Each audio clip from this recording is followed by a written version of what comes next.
Soo dhawaada daawadayaal, waxaa weli cakiran xaaladda dalka Suudaan. Ciidamada Suudaan ayaa dhowaan howlgal ay ka fuliyeen waqooyiga iyo koonfurta Kordofaan waxa ay ku baabi'iyeen ciidamada dacmu sariic, waxaana ciidamada Suudaan ay damacsan yihiin inay sugaan ammaanka magaalada oo ay dadka intooda badan ay ka barakaceen, sida lagu sheegay war degdeg ah oo ay baahisay janaalka Al-Ikhbaariya waxyar ka hor.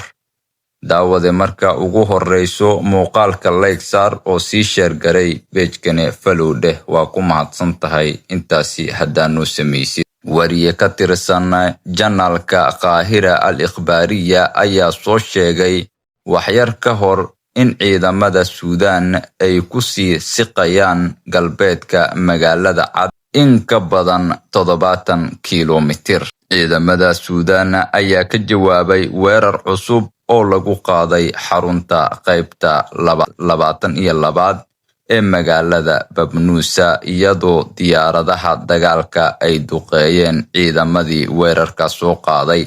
balse ay ku qasbeen inay dib u gurtaan. Gobolka waqooyiga Kordofaan ayaa howlgallada lama filaanka ah ee ay ciidanku ku qaadeen taageerada degdega ah waxay socdaan muddo ku dhow 2 toddobaad, iyadoo si gaar ah diiradda u saaraya deegaanada ku yaala galbeedka magaalada Al-Ayeed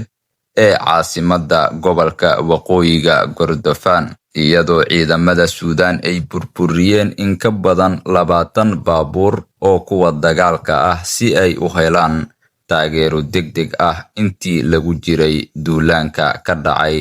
dhanka galbeedka ee gobolka Kordofaan. Ciidamada wadajirka ah ee ka barbar dagaalamaya ciidanka ayaa sheegay in dhammaan ciidamada ay sii wadayaan howlgallada ayna gaarayaan horumaro isdaba joog ah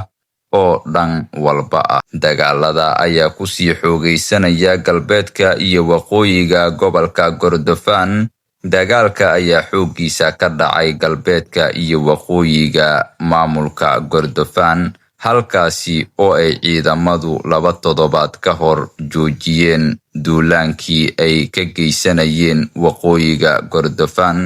kadib markii ay ciidamo badan u direen gobolkaasi. Sidoo kale weeraro ayay ka fuliyeen gobolada bari, galbeedka iyo waqooyi galbeed ee waqooyiga Kordofaan,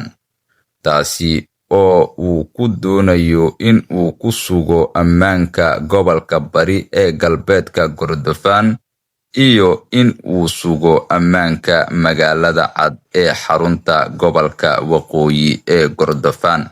taasi oo loo arko in ay tahay meesha ay ka bilaabayaan howlgallada militari ee gobolka. Waxay sidoo kale raadinaysaa iyadoo loo marayo howlgallada galbeedka iyo waqooyi galbeed ee gobolka waqooyiga Kordofaan si loo gooyo wadooyinka saadka ee ciidamada dacmu sariic